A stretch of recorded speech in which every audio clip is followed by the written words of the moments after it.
Certaines décisions d'achat semblent être un rêve, mais après peu de temps, elles se transforment dans une lourde pression financière. Dans l'univers de la navigation de plaisance, certains modèles perdent de la valeur si rapidement que leurs propriétaires se retrouvent presque dans l'impossibilité de s'en séparer sans subir de lourdes pertes. Qu'est-ce qui a fait s'évaporer des dizaines de milliers de dollars en moins de 2 ans? Et quels sont les noms qui connaissent la chute la plus brutale? Commençons immédiatement par l'un des segments qui dégringole le plus vite actuellement. Top 1. Scarab 255 ID Jetboat. Ce modèle est apparu sur le marché avec un prix compris entre 68 000 et 75 000 dollars. Pourtant, l'image moderne et performante de la gamme Jetboat. Pourtant, en moins de 2 ans, sa valeur est retombée entre 45 000 et 52 000 dollars, soit une perte de 20 000 à 25 000 dollars. La cause ne vient pas seulement du déclin général du segment, mais aussi de la structure technique du produit lui-même. Le moteur jumeau Rotax nécessite un entretien spécialisé, ce qui fait de la recherche de services une barrière majeure pour les acheteurs d'occasion, lorsque la distance géographique jusqu'au centre de maintenance devient un problème. Beaucoup renoncent simplement à ce choix. Cela réduit drastiquement le bassin d'acheteurs potentiels, prolonge le temps de vente et oblige le propriétaire à baisser continuellement le prix. Alors, quand un produit perd à la fois son attrait sur le marché et rencontre des obstacles techniques, a-t-il encore une chance de maintenir sa valeur? Top 2. Stingray 215G LR Bow Rider. Autrefois vendu entre 55 000 et 62 000 dollars. Ce bateau a rapidement sombré dans une forte dévaluation puisque, après seulement 2 ans, sa valeur est tombée entre 33 000 et 38 000 dollars. Cela signifie que le propriétaire perd environ 22 000 à 24 000 dollars, soit près de 40 % de sa valeur initiale. La cause principale réside dans le changement des tendances technologiques. Les acheteurs privilégiant de plus en plus les moteurs hors-bord au détriment des embases Z-Drive. Lorsque le marché change de direction, les produits qui ne suivent pas la tendance sont rapidement laissés pour compte. Il est important de noter que le bateau lui-même n'est pas de mauvaise qualité, mais il est arrivé au mauvais moment sur le marché. Alors, si un produit est bon mais ne correspond pas à la tendance, reste-t-il un choix sûr? Top 3. Yamaha 252 SD, avec un prix initial de 72 000 à 80 000 dollars. C'est l'un des modèles emblématiques du segment Jetboat. Cependant, sa valeur actuelle ne dépasse pas les 50 000 dollars environ, faisant perdre aux propriétaires entre 20 000 et 28 000 dollars. La particularité ici est que même une marque leader ne peut éviter le déclin lorsque l'ensemble du segment s'effondre.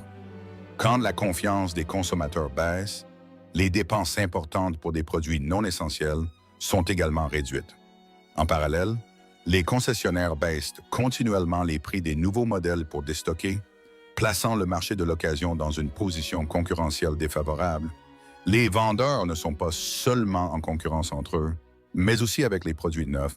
Alors, dans une course où les prix sont constamment tirés vers le bas, qui subira les pertes les plus lourdes? Top 4. Bailey Nerve 5 Bowrider. C'est l'un des modèles populaires avec un prix allant de 38 000 à 45 000 dollars. Mais après seulement 18 mois, sa valeur a chuté entre 25 000 et 30 000 dollars, une perte de 13 000 à 15 000 dollars, soit plus de 30 %. On a surpris plus d'un, surtout dans un segment d'entrée de gamme. L'une des causes principales est l'image de la marque et l'historique des rappels de produits, ce qui a érodé la confiance des acheteurs. Quand la confiance diminue, la revente devient beaucoup plus difficile. Les concessionnaires proposent souvent des prix de rachat inférieurs au marché, ce qui aggrave les pertes du vendeur. Cela soulève une question. Un prix initial bas est-il réellement un avantage si la valeur s'effondre aussi vite par la suite? Top 5. Glastron GT D225 Deckboat. Ce modèle valait autrefois entre 58 000 et 65 000 dollars, mais il s'échange aujourd'hui entre 35 000 et 42 000 dollars. La perte de 20 000 à 23 000 dollars ne provient pas seulement du marché, mais aussi de la marque elle-même. Après plusieurs changements de propriétaire, la valeur de la marque s'est dégradée et les acheteurs ne l'identifient plus clairement. De plus, le segment des deckboats possède par nature une clientèle limitée. Donc, dès que l'offre augmente légèrement, les prix chutent brusquement, ces bateaux peuvent rester sur le marché très longtemps sans trouver preneur, forçant les vendeurs à baisser sans cesse les prix. Alors, quand un produit n'a plus d'avantage concurrentiel, qu'est-ce qui retiendra l'acheteur? Top 6 Four Winds HD Whitbow Rider. Avec un prix de 120 000 à 140 000 $, c'était autrefois un modèle haut de gamme dans le segment Bowrider. Cependant, après seulement 2 ans, sa valeur est descendue entre 78 000 et 92 000 $, soit une perte de 40 000 à 50 000 $. C'est un chiffre alarmant pour un produit de luxe.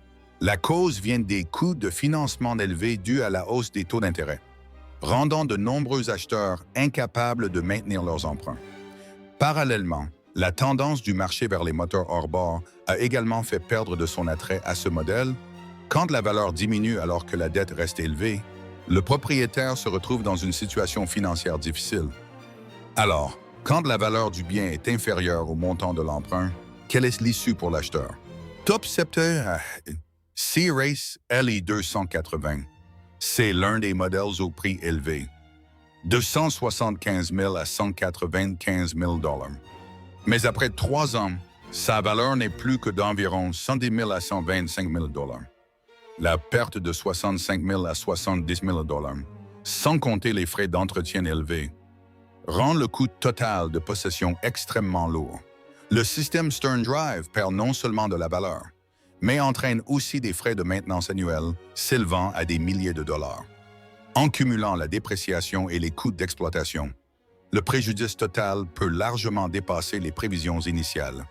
Cela fait réaliser à beaucoup que le coût réel d'acquisition ne se limite pas au prix d'achat. Alors, quand tous les coûts augmentent mais que la valeur diminue, la décision initiale était-elle encore raisonnable? Ces chiffres montrent une réalité évidente.